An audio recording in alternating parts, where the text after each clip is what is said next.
नमस्कार दर्शकों, बात आपकी सोशल मीडिया प्लेटफार्म पर आपका स्वागत। मैं आपका जसमेर मलिक।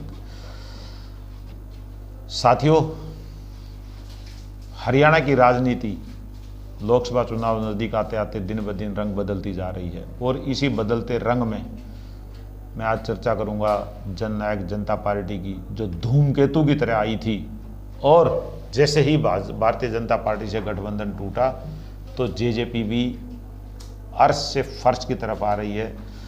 उसके प्रदेश अध्यक्ष निशान सिंह, उसके कई बड़े पदाधिकारी पार्टी को छोड़कर बाय बाय करने लग गए हैं।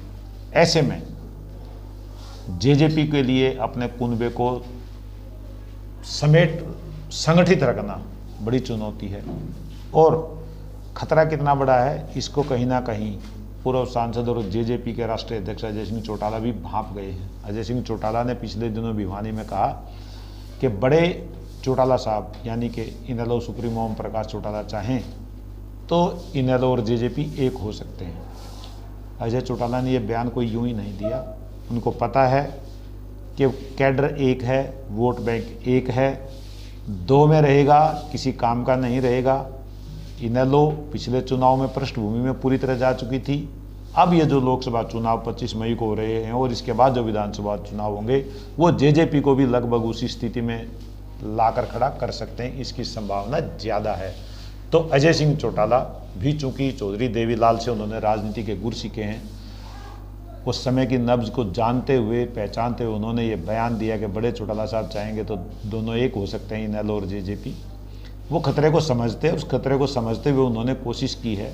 अपनी तरफ से एक उन्होंने ऑफर दी है कि अगर बैठकर बातचीत करें तो कोई समाधान हो सकता है, लेकिन समाधान किसको करना है?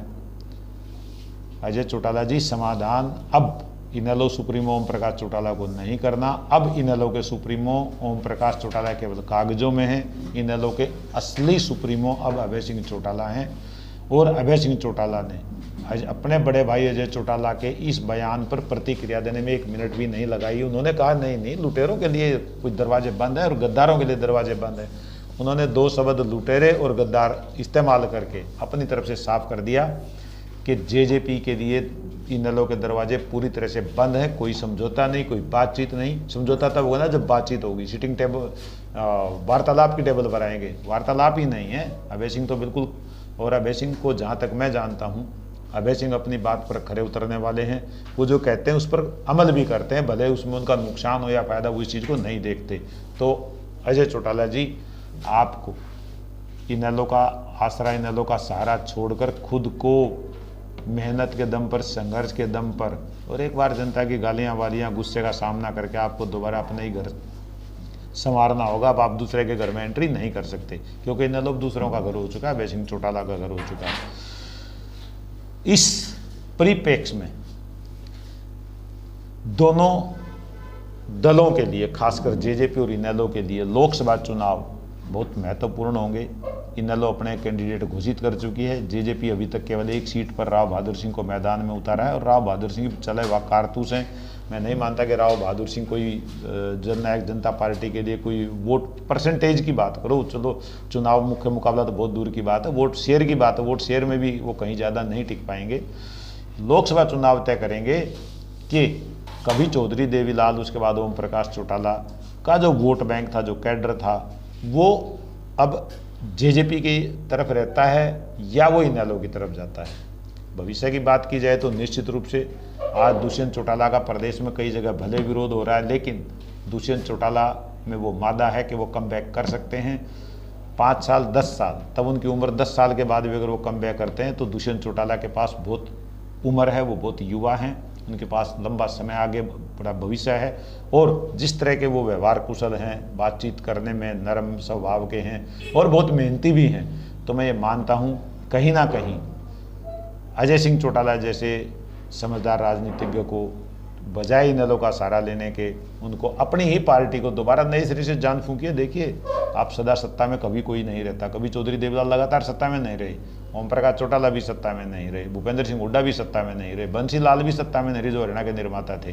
तो अजय सिंह चौटाला को भी अपने दोबारा नए सिरे से अपने पार्टी के संगठन को, और सुनो, जो जुगाड़ किया था ना, वो जुगाड़ आप आपको 4.5 पौने 5 साल सत्ता में रख के चला गया, जुगाड़ खत्म। अब उन लोगों को आप आगे कीजिएगा अजय सिंह चौटाला जी, जो लोग आपके समर्पित हों, आपके साथ जीने मरने के लिए तैयार हों। जुगाड़ तो जुगाड़ है, चले तो चांद तक, नहीं तो शाम तक। तो वही वो जुगाड़ था, वो शाम साबित हुआ। 4 साल का जुगाड़ था, आप 4 साल आपके निकल गए।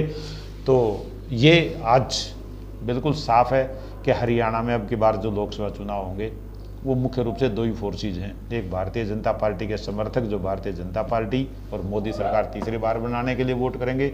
दूसरी ताकत हरियाणा में वो होगी जो भारतीय जनता पार्टी को मिटाने के लिए काम करेगी, और उस ताकत के बैनर तले सारे के सारे उसका नेतृत्व कांग्रेस पार्टी के पास है।